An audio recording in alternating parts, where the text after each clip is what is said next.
Hello, everybody. I hope you all are doing amazing. I am your economics educator, Ruhani, and welcome to your own channel, The Twin Bros. आज हम करने वाले हैं macro economics का एक बहुत ही interesting topic. I mean this topic is so interesting that आपकी पूरी इकोनॉमिक्स को लेके एक पर्सपेक्टिव बहुत ही इनहेंस होगा. So it is nothing other than your banking chapter. So let us begin. सबसे पहले बैंकिंग के अंदर हमारे को समझना होगा कि what do we mean by banks. Banks exactly होते क्या है. तो इस तरह मैं आपके लिए एक डेफिनेशन लेके आई हूँ बैंक्स की. A bank is a financial institution since it's related with finances. That is why it's a financial institution that accept deposits from the public and creates demand deposits while simultaneously making loans. So ठीक है, don't get into the complexity of it. Just try and understand the underlying meaning of banks. Banks का मतलब ये कि जो आपसे पैसा accept करे और आपको पैसा दे. ठीक है, this is the simple definition and यही आपका point of difference में आएगा कि banks और बाकी financial institutions में क्या difference होता है. तो मतलब हर फाइनेंशियल इंस्टीट्यूशन बैंक तो नहीं हो सकता ना. ऐसा क्या एक फैक्टर है जो इन दोनों में एक पॉइंट ऑफ डिफरेंस क्रिएट करता है. तो आइए समझते हैं. Financial institutions can be divided into two types, banking financial institution and non banking financial institutions. तो हमारे पास कमर्शियल बैंक्स आ जाते हैं जो कि बैंकिंग फाइनेंशियल इंस्टीट्यूशंस है, और नॉन बैंकिंग फाइनेंशियल इंस्टीट्यूशंस यानी कि इन्वेस्टमेंट बैंक्स, आपके insurance companies, finance firms, leasing companies. तो ये आपके ऑल्दो ऐसे प्रॉपरली सिलेबस में नहीं है, but I wanted to give you some extra knowledge. That is why I have bought this here, because sometimes what happens is कि आप confuse हो सकते हैं. तो बैंक्स और इन बाकी फाइनेंशियल इंस्टीट्यूशंस में मेजर डिफरेंस क्या है कि बैंक्स का प्राइमरी काम क्या है? accepting deposits and giving out loans. That is the only thing you guys need to know. Okay, I hope you've understood what do we mean by banks. So अब आ जाता है सबसे interesting part, that money creation bye commercial banks. अभी commercial banks आपके मैं आपको पहले समझा देती हूँ कि कमर्शियल बैंक्स क्या होते हैं. बेसिकली ऐसे बैंक्स जो जनरल पब्लिक से डायरेक्टली कम्युनिकेट करते हैं. कम्युनिकेट ऐसे कैसे करेंगे? हमारे को लोन्स देना, हमसे लोन्स, हमारे को पैसे देना, हमसे पैसे एक्सेप्ट करना, जो हमारी डायरेक्ट डीलिंग्स में काम आते हैं. जैसे एग्जांपल के तौर पे आपका नियरेस्ट बैंक में बी और SB, you have your bank accounts with SBI, PNB और कौन से ओबीसी बैंक. ये सारे बैंक्स कमर्शियल बैंक्स हैं. तो मैंने यहाँ डेफिनेशन भी लिखी है. Commercial banks refer to those banks that work directly with the general public, accepts deposit, grants, loans and other services. Other services के अंदर क्या क्या आ जाता है? तो आपकी पहली फोरमोस्ट क्या हुई कि सबसे पहला काम क्या है उनका कि आपसे पैसे लेना और आपको लोन देना. और आगे चलते चलते आप समझोगे कि यही है तरीका जिससे बैंक्स अपने पैसे बनाते हैं. अदर सर्विसेज में आपके पास क्या क्या आ सकते हैं? जैसे लॉकर फैसिलिटी आ गया आपके पास, राइट. ये अदर सर्विसेज में आ जाता है. The primary role of, I have told you this, that it's to accept deposits and grant loans. The secondary role of commercial banks is credit creation. Okay. Now here comes the most interesting part, credit creation. तो अभी credit creation को शुरू करने से पहले let us understand दो ऐसे terms जो आपके इधर आगे use होंगे. Primary deposits. Primary deposits क्या होते हैं? जो आप फर्स्ट हैंड डिपॉजिट्स अपने कमर्शियल बैंक के साथ करते हो. जैसे आज सपोज मैं जाती हूँ और मैं 5,000 रुपीज बैंक के पास जाके जमा करती हूँ. Okay, that would be the primary deposit. Secondary deposits क्या होंगे? The deposits that arise on account of loans by banks to the people. मतलब कि जो पैसे आपको banks as a sort of, क्या मतलब, मैंने उनसे लोन लिया तो मुझे वो देंगे, उन्हें हम सेकेंडरी डिपॉजिट्स कहते हैं. सेकेंडरी डिपॉजिट्स को हम डेरिवेटिव डिपॉजिट्स भी कहते हैं. I hope you have understood this. तो अब हम समझते हैं कि मनी क्रिएशन होता कैसे है एग्जैक्टली. तो अब आ गया आपका मोस्ट इंटरेस्टिंग पार्ट, जो कि मैंने आपको बताया था, कमर्शियल बैंक्स की credit creation. Now there could also be like a question कि what is the primary function of a commercial bank. which is what I've told you, that they accept deposits and grant loans. Secondary function क्या है? Money creation या credit creation. तो सबसे पहले हमें कुछ assumptions लेनी होंगी इस टॉपिक को शुरू करने से पहले. तो इधर assumption ये है कि हमारे को ये assume करना है कि सारा का सारा जो बैंकिंग सिस्टम है वो एक सिंगल बैंकिंग सिस्टम है. मतलब पूरी इकोनॉमी में सिर्फ एक ही बैंक है जिसके थ्रू सारी ट्रांजैक्शंस अकर हो रही हैं. और हमें ये भी अज्यूम करना है कि सारी जो ट्रांजैक्शंस हैं वो बैंक के थ्रू हो रही है, कुछ भी कैश में नहीं जा रहा. ठीक है, everything is happening through this single system and everybody is using it. Okay, so अभी आपको थोड़ा ये चार्ट से ये टेबल से हट के आपको थोड़ा समझाती हूँ कि सपोज करो कि I am suppose somebody who manufactures for example मान लो कि मेरी एक स्वीट शॉप. ठीक है, ओके, सो मेरी एक स्वीट शॉप है और मेरा मान लो कि ये हुआ है 1,000 rupees that I have earned. ठीक है, so what I have done is कि मैं 1,000 रुपीज को लेके बैंक में गई कि मैं तो बहुत ही एक I am any very aware citizen, I want to keep my money in the bank safe. So I went to the bank, I gave the bank 1,000 rupees. मैंने 1,000 रुपये बैंक को दे दिए. ठीक है, अब बैंक क्या खेल खेलता है, यू हैव टू अंडरस्टैंड. तो बेसिकली होता क्या है ना कि बैंक को अपने पास कुछ percentage of the initial deposits या प्राइमरी डिपॉजिट रखना पड़ता है. क्यों रखना पड़ता है, हम क्यों रखे, ये क्वेश्चन आ सकता है ना. पर क्यों रखना पड़ता है, इसका एक सिंपल लॉजिक ये है कि जैसे हम अपने घर पे मान लो अगर मैं 10,000 रुपये कमाती हूँ तो मैं 10,000 के 10,000 तो नहीं उड़ा दूंगी ना अपनी शॉपिंग पे या फिर कोई मेरी इन्वेस्टमेंट है कुछ पे, अपनी बॉन्ड्स पे नहीं, right. I will keep a certain amount of money for the emergency purposes. ऐसे ही बैंक्स के साथ भी क्या होता है कि उन्हें कुछ percentage of amount it is directed by the RBI that उन्हें रखना ही रखना है. क्योंकि क्या हो सकता है इन केस कि उनके पास कुछ कैश डेफिसिट में हो गया या फिर कुछ एक्स्ट्रा मतलब हमारे को जो कुछ पैसे की जरूरत पड़ गई. So for miscellaneous reasons they are supposed to keep a certain percentage of amount with themselves which is called but not with themselves, मतलब it's kept aside, so it is called as CRR.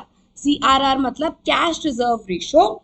Okay, and इसका मतलब क्या है, it is the fixed percentage of amount that the bank is supposed to keep aside with the RBI as directed by RBI. Now RBI की बात हम क्यों सुने, आगे हम समझेंगे RBI के rules and everything. But RBI is the boss, it's the head, it's the suppose yes इनके पापा मान लो आप. ठीक है, कि कमर्शियल बैंक के सबसे हेड सबसे पापा कौन हुए, उनके पापा हुए ये आरबीआई. तो इनकी बात तो माननी पड़ेगी. ठीक है, तो इन्होंने क्या किया, 1,000 रुपये में आई, मैंने अपने पैसे जमा करा दिए. ठीक है, मैंने पैसे जमा कराए. सो इन्होंने उसका 20%, यहाँ मान लो 20% रख रहे हैं. तो it depends from banks to banks. उन्हें बहुत सारे फैक्टर्स कंसिडर करने पड़ते हैं अपना कैश रिजर्व रेशो जो उनको मिलता है. ठीक है, तो उन्होंने मतलब इसका मान लो 20% which is 200 rupees they have kept aside.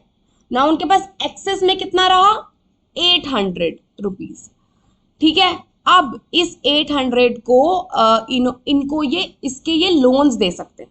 ठीक है, तो अब 800 कोई मेरी एक फ्रेंड आई कि भाई मुझे ऐसे 800 रुपये चाहिए लोन की तरह. तो उन्होंने कहा ठीक है तुम ले लो. उन्होंने बी पर्सन को क्या दे दिया, 800 रुपये दे 800 रुपये दिए. ठीक है, अब उसने भी क्या किया, 800 रुपये ला के, क्योंकि हमने सारा कुछ देखा है ना कि सब कुछ बैंक्स के थ्रू ही चल रहा है, कुछ भी कैश में नहीं हो रहा है. तो क्या हुआ कि ये 800 रुपये दे के ये बैंक आ गई, इसने बैंक में जमा करा दिए. फिर उसके 20% इन्होंने अपने पास रख लिए. फिर कितना बचा, 640. फिर 640 घूम के पर्सन सी के पास आ गए, कोई और लोन लेने आ गया, उनको दे दिए. उसके कुछ परसेंटेज यहाँ रख लिए गए. फिर कितना बचा, 512 बचा. फिर से ये वापस इनको लोन की तरह किसी और बंदे को दे दिए, किसी और बंदे को दिए. फिर यहाँ पे इन्होंने इसका 20% रख लिया. So this goes on and on and on. कब तक चलेगा ये, जब तक कि जो आपका ये है जो आपका कैश रिजर्व है दैट विल बी, ये देखो 1,000 और ये 1000 मैच ना कर जाए, मतलब कि the initial primary deposit is equal to the cash reserves, okay, is equal to the cash reserves. तो उसका एक फॉर्मूला भी है जो मैं आपको आगे सिखाऊंगी। सबसे पहले हम समझते हैं कि कैश रिजर्व रेशो क्या होता है। तो cash reserve ratio it refers to the minimum percentage of the bank's total deposits required to be kept with RBI. It is fixed by the RBI. Remember this. It is fixed by the RBI. It is kept with RBI. And it varies from time to time. Okay. अभी मैंने आपको सिर्फ एक overview दिया कि कैसे ये पैसा बढ़ रहा है, आपको अभी समझ भी नहीं आया होगा। I am sure 50% of the people would not have understood कि काम कैसे कर रहा है। तो अब हम इसको थोड़े मैथमेटिकली समझते हैं। अब जब मैं 1000 रुपए लेके सबसे पहले आई, ठीक है, तो बैंक के पास कितना पैसा था? 1000 रुपए आया, ठीक है, उसका उन्होंने 20% रख लिया। 20% रखने के बाद आपके पास क्या बचे? 800 रुपए। 800 रुपए बचे। 800 रुपए उनके पास जो बचे उसको उन्होंने वापस एज लोन दे दिया। पर जब लोन दिया तो उनको ऐसे फिजिकली हाथ में पैसे नहीं पकड़ाए जिस इंसान को दिया। कैसे चलता है ये सिस्टम? क्रेडिट एंट्री के बेसिस पे। सो ऐसा नहीं होता कि आपको पर्सनली जा जाके एक एक पैसा हाथ में पकड़ाना। It is just in form of credit entry. तो क्या होता है कि जो बैंक के पास रिजर्व होता है ना, उससे भी कितने मल्टीपल टाइम ज्यादा बैंक्स क्या करते हैं? लेंड करते हैं पैसा। लेंड कर दिया पैसा, ठीक है, और जिसको भी लेंड किया है वो इन फॉर्म ऑफ चेक्स वो उस पैसे को विड्रॉ कर सकते हैं। So the system is sort of virtual. You cannot see it in hand, but yes, you have taken the loan, you will get the money. Okay? So हाँ, मैं आपको क्या बता रही थी कि अब इस बैंक के पास इतना ट्रिपल ऑफ अमाउंट हो गया है कि you can't even say। कैसे? अब देखो, जितना मेरा क्रेडिट मल्टीप्लायर है, क्रेडिट मल्टीप्लायर का मतलब होता है कि कितने टाइम्स आपका इनिशियल डिपॉजिट से पैसा बढ़ गया है। मतलब समझाती हूँ, सपोज आपके पास आपका CRR है 10%, ठीक है, तो आप ऐसा पता लगा सकते हो कि जैसे ये चक्कर चलता जाएगा तो आपका कितने टाइम्स पैसा बढ़ेगा। जैसे यहाँ पे for example CRR is 10%, then credit multiplier is 1/10%, जैसे कि 10 टाइम्स। यानी कि जब मैं ऐसा चक्कर चलाती रहूंगी, this will happen, okay, this whole cycle will continue and आपका पैसा कितना हो जाएगा? 10 times बढ़ जाएगा। When CRR is 10% and initial deposit is 1000 रुपए, अब आपने ये तो पता लगा लिया कि 10 टाइम बढ़ेगा, ओके, पर कितना बन जाएगा वो पैसा, वो भी हम निकाल सकते हैं। कैसे निकालेंगे हम क्या करेंगे कि आपका 1/CRR into the initial deposits, मैं आपको ये लिख के दिखाती हूँ। तो मेरे पास 1/CRR into initial deposits, ठीक है। इतना जब हम इसको कैलकुलेट कर लेंगे तो हमारे पास क्या आ जाएगा? टोटल पैसा, टोटल डिमांड डिपॉजिट्स कितने क्रिएट हुए, जैसे कि 1/10%। I hope you guys are enjoying the video. If you are, don't forget to like, share, comment and subscribe. I would be more than happy to help you with your doubts in the comment section below.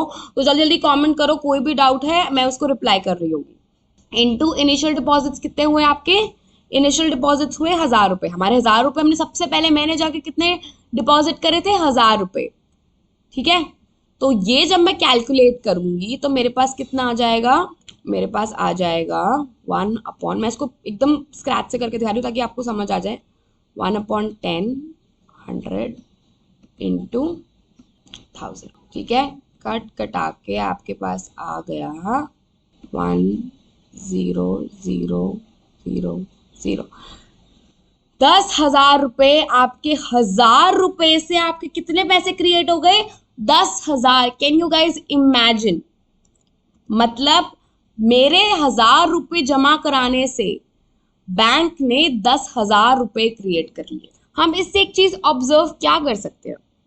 अभी तो ये मैंने 10% की बात करी, 10% पे 10,000 रुपए create हुए, बट डोंट यू थिंक जितना ज्यादा आपके पास CRR होगा, जितना higher the CRR lesser the amount is created. क्यों? क्योंकि ज्यादा पैसा जो आपका वो है द कमर्शियल बैंक, उसे RBI के पास रखना पड़ेगा, तो उतना ही कम पैसा वो लोन में दे पाएगा। जितना कम पैसा वो लोन में दे पाएगा उतना कम पैसा घूम घूम के क्रिएट हो पाएगा। So basic observation that I could make out from this is कि जितना higher the CRR, lower is the amount of credit created. Okay, so now let us discuss the kind of questions that could be asked from this particular section. एक तो आपको आ सकता है कि सबसे पहले जो ये स्मॉल क्वेश्चंस में ऐसे पूछ सकते हैं आपको कि tell us the credit multiplier. Credit multiplier आपको एक CRR का अमाउंट दे दिया, कुछ भी दे दिया, 20%, 10%, और आपके क्रेडिट मल्टीप्लायर की वैल्यू पूछेंगे। तो सिंपल, जब आप आंसर कर रहे हैं तो आप कैसे करेंगे? Since I have always told you कि प्रेजेंटेशन मैटर्स अ लॉट। जो दिखेगा अच्छा उसको मार्क्स देने में टीचर को बिल्कुल टाइम नहीं लगेगा, keeping aside the fact that it should be correct also.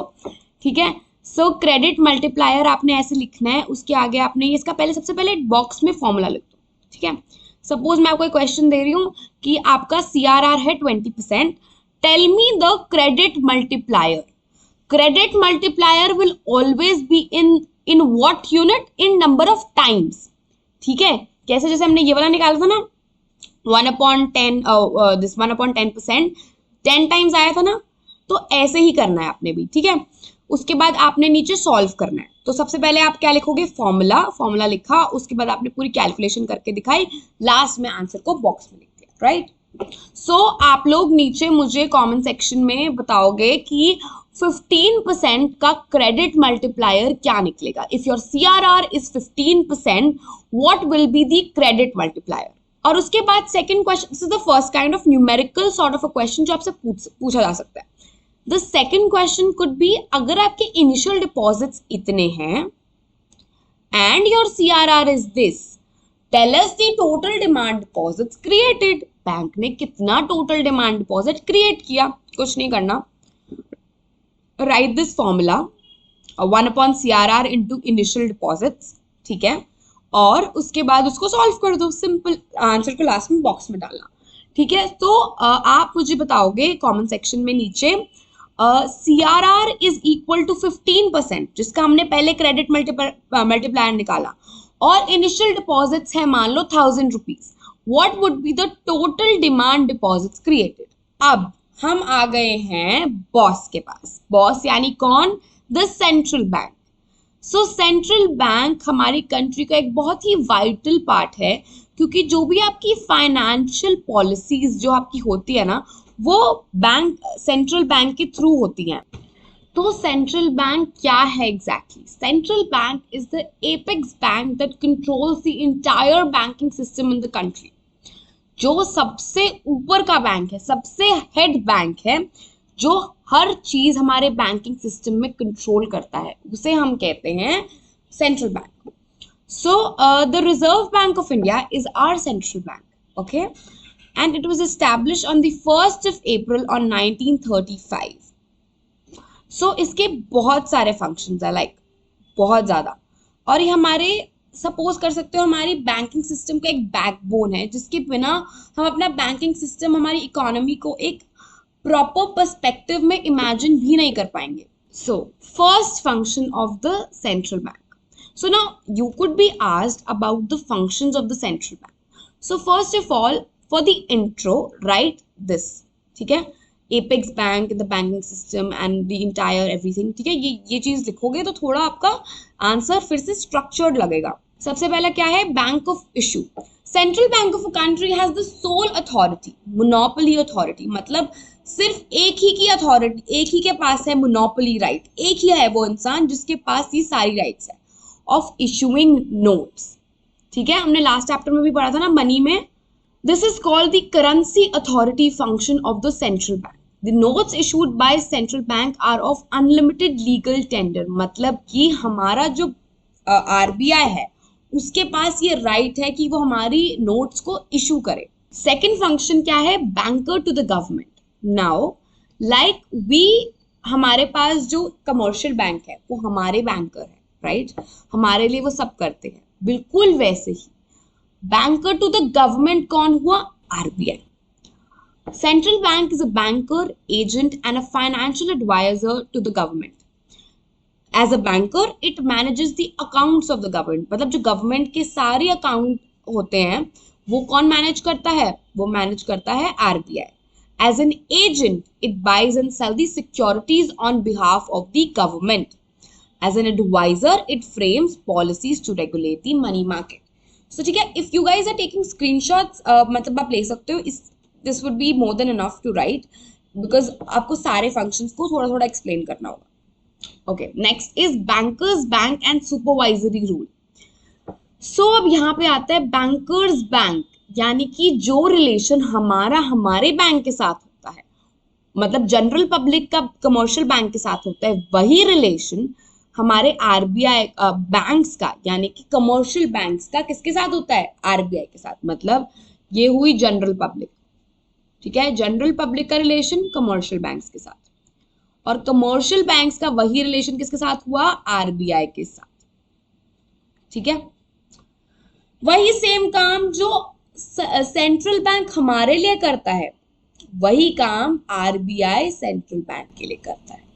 It accepts deposits from the commercial banks and offers loans, ensures that the commercial bank show compliance to their directives relating to CRR and SLR.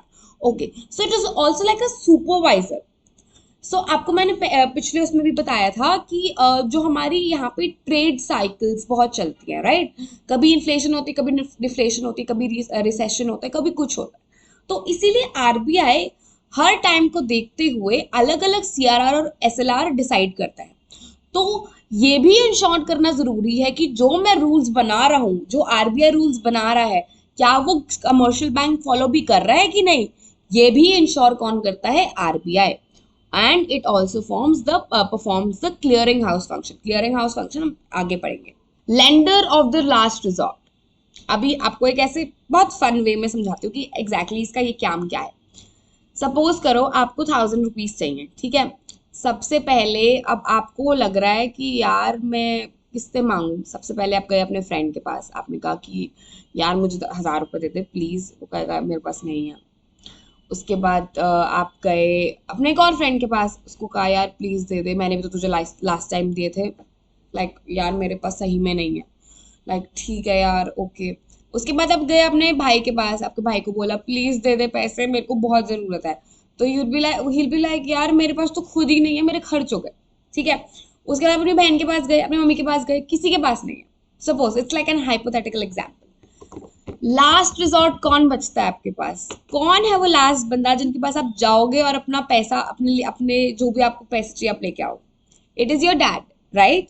सो ऐसे ही जैसे आप अपने dad के पास एकदम last stage पे जाओगे कि मुझे पैसे दे दो, बिल्कुल वैसे ही जो कमर्शियल बैंक है वो अपने पापा यानी कि आरबीआई के पास जाएंगे अपने लिए पैसे मांगने, क्योंकि वही उसका लास्ट रिजॉर्ट है, वही आखिरी उम्मीद है. ठीक है, if commercial banks fail to get financial accommodation from anywhere then it can approach the central bank as the last resort. Central bank advances loans against approved security. तो कुछ आपको ऐसे सिक्योरिटी अपनी देनी पड़ेगी जिसके बदले में आपको लोन्स मिल सकेंगे.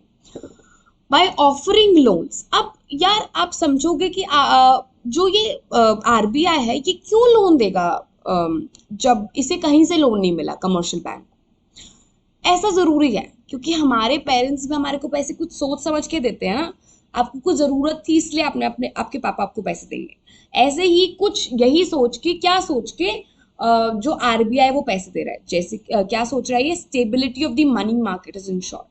मतलब वो चाहते हैं कि सब जगह एक स्टेबिलिटी मेंटेन रहे. अगर आज मैंने कमर्शियल बैंक को पैसे नहीं दिए तो वो उनके लोगों के पैसे खतरे में आ जाएंगे या कुछ ना कुछ ऑन एंड ऑफ हो जाएगा. और no setback is suffered in the banking system. तो एक स्टेबिलिटी, एक बैलेंस इंश्योर करने के लिए हमारा जो आरबीआई है वो कमर्शियल बैंक को पैसे देगा. ओके, कस्टोडियन ऑफ, ये कौन सा वाला फंक्शन है? This is the second, this is the third function and this is the fourth function, this is the fifth function. जो आपका फॉरेन एक्सचेंज होता है उसका कस्टोडियन कौन है? हमारा आरबीआई, यानी कि सेंट्रल बैंक हमारा कौन है? Custodian of foreign exchange reserve. साथ ही साथ ये मैनेज फ्लोटिंग एक्सरसाइज करता है। मैनेज फ्लोटिंग आप आगे चैप्टर्स में पढ़ोगे, but I will explain you फिर भी कि मैनेज फ्लोटिंग का मतलब होता है it refers to the sale and purchase of the foreign securities so that foreign currency को सेल और परचेज करना, ताकि हमारी जो मनी की वैल्यू है वो एक कंपैरेटिवली स्टेबल पोजीशन पे रहे। Okay, now here comes the most important function of the RBI. जैसे कमर्शियल बैंक्स क्या करते हैं? कमर्शियल बैंक्स का एक सेकेंडरी फंक्शन मैंने आपको क्या बताया था? Comment down below, what is the function? Yes, it is the creation of credit. अब देखा जाए टेक्निकली जो हम पूरे टाइम से रिलेशन ड्रॉ कर रहे हैं उसमें हमने क्या सीखा है कि पापा कौन है? आरबीआई, और बेटा कौन है? Commercial bank. तो कमर्शियल बैंक पैसा बना रहा है, तो पापा क्या करेंगे? उसे कंट्रोल करेंगे कि तुम ज्यादा पैसा मत बनाओ, कम पैसा मत बनाओ, ठीक बैलेंस क्रिएट करेंगे। कौन? RBI. It implies the increase or decrease in the money supply by regulating the creation of credit.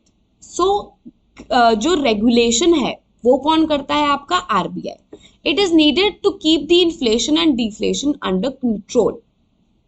महंगाई को और जो आपको बहुत सस्ता हो जाता है सब कुछ, उसको कंट्रोल में रखने के लिए ये बहुत जरूरी है।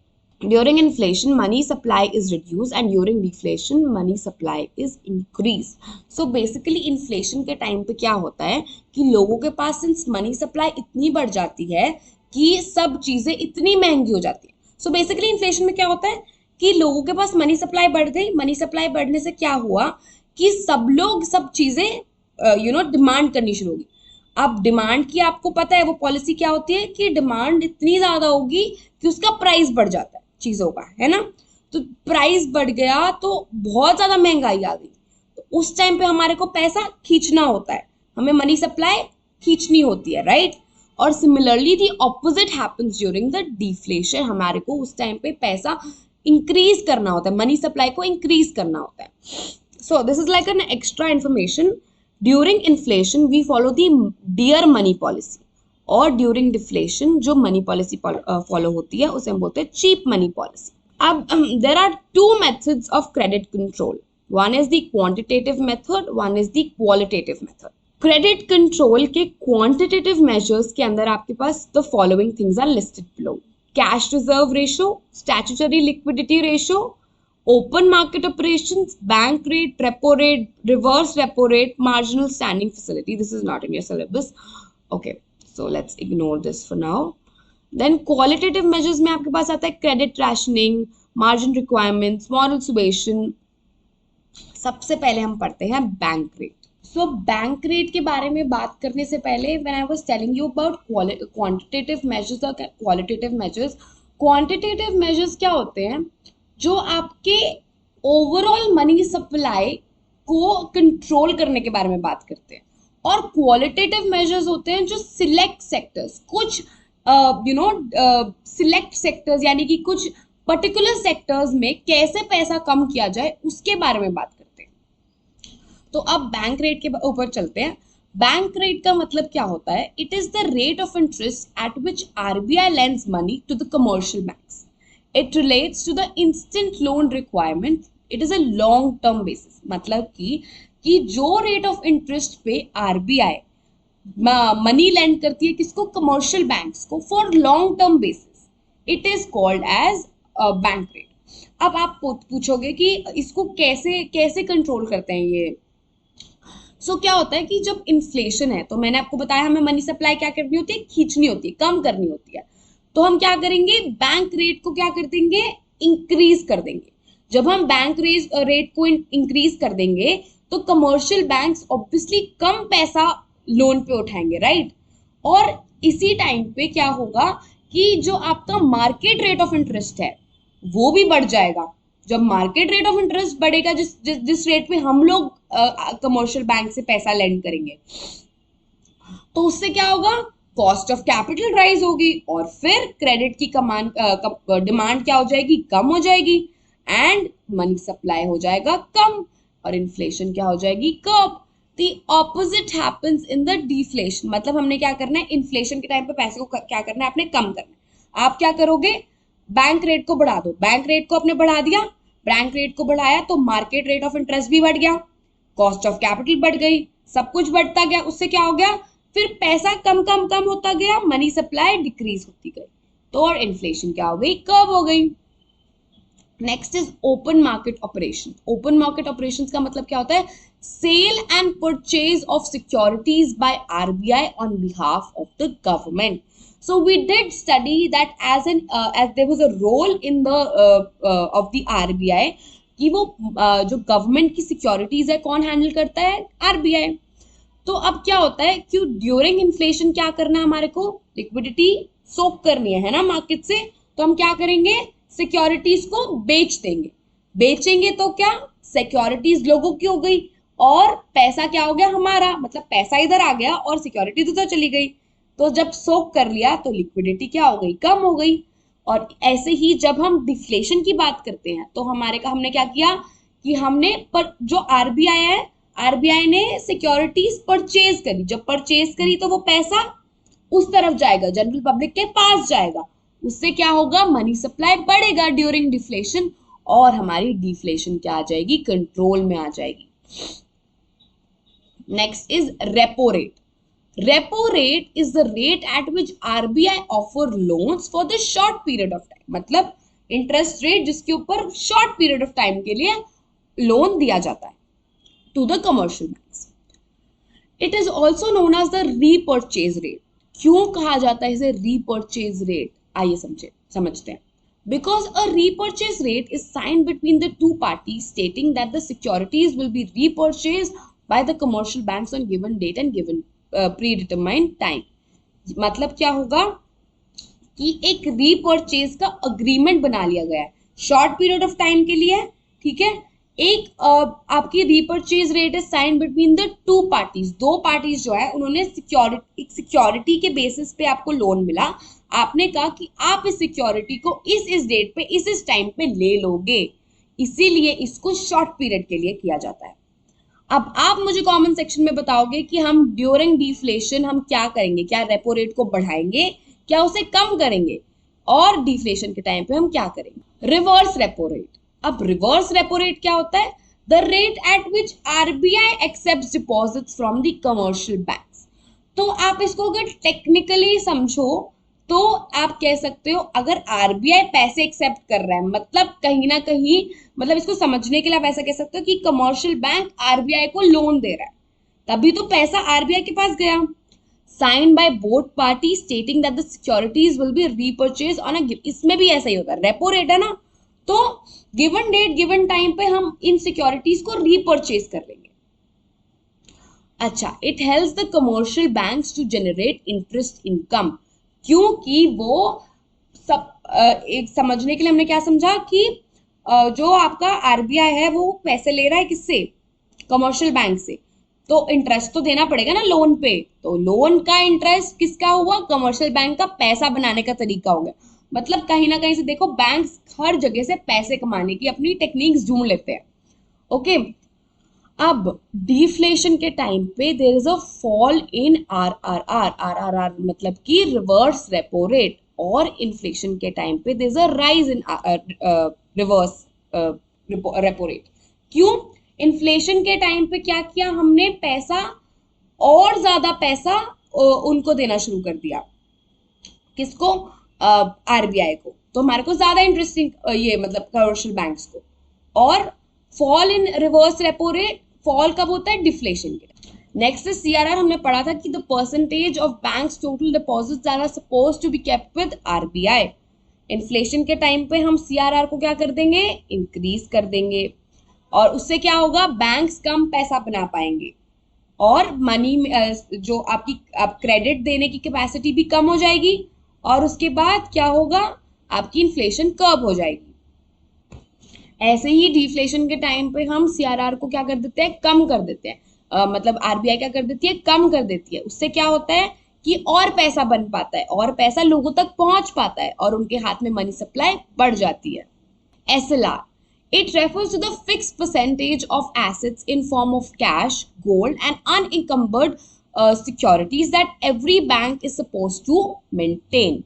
तो मतलब कि SLR क्या हुआ, एक ऐसा फिक्स परसेंटेज जो उन्हें कमर्शियल बैंक्स को अपने हाथ में रखना है। अब अनइनकम्बर्ड का मतलब क्या होता है, जो कि क्विकली कन्वर्टेबल है, क्विकली हम उसको लिक्विड फॉर्म में कन्वर्ट कर सकते हैं। अब SLR को हम इन्फ्लेशन के टाइम पे क्या कर देंगे, इंक्रीज हो जाएगा SLR अगर ज्यादा हो गया तो बैंक्स को ज्यादा पैसे अपने पास रखने हैं और कम पैसे बाहर मार्केट में उतारने। बाहर कम पैसे उतरेंगे तो लोगों के हाथ में कम कम पैसे पहुंचने शुरू हो जाएंगे और इन्फ्लेशन कब हो जाएगी, और इसका उल्टा ही डिफ्लेशन के टाइम पे। ओके, ये क्रेडिट कंट्रोल के qualitative measures. So I told you qualitative किस लिए होता है, सिलेक्ट सेक्टर्स में। सबसे पहले आ जाता है आपका मार्जिन रिक्वायरमेंट। मार्जिन रिक्वायरमेंट क्या हुआ, the difference between the current value of a security and the collateral offered and the loan granted. So basically इसमें होता क्या है, जब आपको पता भी होगा, जब हम लोन लेने जाते हैं तो हमारे को कुछ सिक्योरिटी, कुछ कोलैटरल रखना पड़ता है गवर्नमेंट इसके पास, बैंक के पास, तभी हमारे को लोन मिलता है, right. And it is always seen कि अगर मान लो आपको 1 करोड़ का लोन चाहिए तो आपको मिनिमम भी उससे ज्यादा की सिक्योरिटी एज कोलैटरल रखनी पड़ती है बैंक के पास।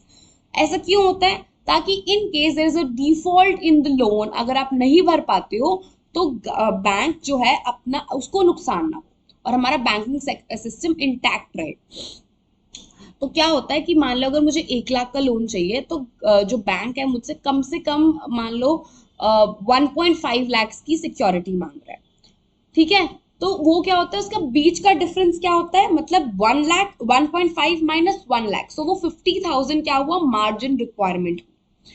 तो इन्फ्लेशन के टाइम पे सिंस हमारे को पैसे को कम करना है, लोगों के हाथ में पैसा कम देना है, हम क्या करेंगे, अपनी मार्जिन रिक्वायरमेंट बढ़ा देंगे। मान लो कि तुम्हें 1 लाख का लोन चाहिए ना, 3 लाख का वो दो हमें सिक्योरिटी, 2 लाख का जो आ गया आपका मार्जिन रिक्वायरमेंट। अब 2 लाख लोग फिर क्या करेंगे, कम लोन लेना शुरू कर देंगे, कम लोन लेना शुरू करेंगे, हाथ में पैसा क्या हो जाएगा, कम हो जाएगा। और डिफ्लेशन के टाइम हम क्या करते, गवर्नमेंट बैंक्स क्या करते हैं कि मार्जिन रिक्वायरमेंट को फॉल करा देते हैं। कैसे, मतलब कि अगर आपको 1 लाख का लोन चाहिए, ठीक है, 1,30,000 की सिक्योरिटी चाहिए, तो बीच का कितनी वैल्यू है, 30,000, ठीक है। तो सब लोग लोन ले लेंगे, मतलब ज्यादा लोग लोन लेने के लिए इनकरेज होंगे, के हाथ में पैसा आएगा और आगे आपका सिस्टम चलता जाएगा। नेक्स्ट इज क्रेडिट रैशनिंग या सिलेक्टिव क्रेडिट कंट्रोल। तो मतलब उसमें क्या होता है, it refers to the fixation of credit quotas for different businesses. RBI fixes credit quotas for different business activities. मतलब क्या होता है कि आपने क्रेडिट को रैशनिंग, क्रेडिट रैशनिंग होती है कि जिसके अंदर हमारे को decrease the supply of credit, inflation control. तो मतलब मैं आपको समझाती हूँ, जो टेक्निकल नहीं, आप उसको नॉर्मल समझो कि आप कुछ परसेंटेज या कुछ फिक्स कर रहे हो सिलेक्ट सेक्टर्स के लिए कि इसको इतना ही लोन देना है, इन सेक्टर्स में इतना ही लोन जाना चाहिए ताकि हम अपनी इन्फ्लेशन को कंट्रोल कर सके। और फिर आप कभी क्या करते हो, जब डिफ्लेशन को कंट्रोल करना है तो आप क्या करोगे, विड्रॉल कर लोगे क्रेडिट रैशनिंग की, मतलब नहीं अब दे सकते हो तुम लोग। तो उसमें क्या होता है, increases the supply of credit by commercial banks. मतलब कभी कभी क्या होता है कि कमर्शियल बैंक्स को इंस्ट्रक्शंस होती है कि आप मान लो एग्रीकल्चर सेक्टर में ही आपको ज्यादा फोकस करना है, आप दूसरे स्पेक्युलेटिव एक्टिविटीज है वहां पे आपको कम लोन देना है, तो वो क्या होगा, उधर लोन नहीं मिलेगा। बट जब आपको उसको आप जब उसको विड्रॉ कर लोगे तो आप वहां पैसे दे सकते हो, तो डिफ्लेशन वहां पे कंट्रोल हो जाएगी। So the next thing we have is the moral suasion. Moral suasion से हमारा क्या मतलब है? Moral suasion is exactly how your parents act when you do not listen to them. तो जब हम अपने मम्मी पापा की बात नहीं मानते हैं तो पहले क्या बोलते हैं, आपको प्यार से समझाते हैं। They persuade you to do a certain thing. अगर आप वो नहीं करते हो तो वो आपको आप पे प्रेशर डालते हैं। और थर्ड स्टेप क्या होता है, आपको किसी ना किसी केस में आपको ग्राउंडेड कर देते हैं कि अच्छा ठीक है, अब इस टाइम तक तुम्हारा टीवी बंद, तुम्हारा फोन हम ले लेंगे। So the same way RBI acts, its power of moral suasion, कैसे पहले वो परसुएट करती है बैंक्स को जो उसकी पॉलिसीज है, उसकी गाइडलाइंस है, उसे फॉलो करने के लिए. In case the bank does not listen to the RBI, then it pressurizes it with various means. And when it does not listen to that also, the last step the RBI adopts is that it de-recognizes the bank. So basically, you can also see यहाँ पे जो father child relationship हमारे को दिख रहा है कि RBI is the father. So it acts in such a way in order to maintain the decorum of all the commercial banks so that there's a stability maintained in the banking system and it does not experience a setback. So with this we come to the end of the chapter. I hope you guys enjoyed it, understood it, because I had an amazing time explaining it.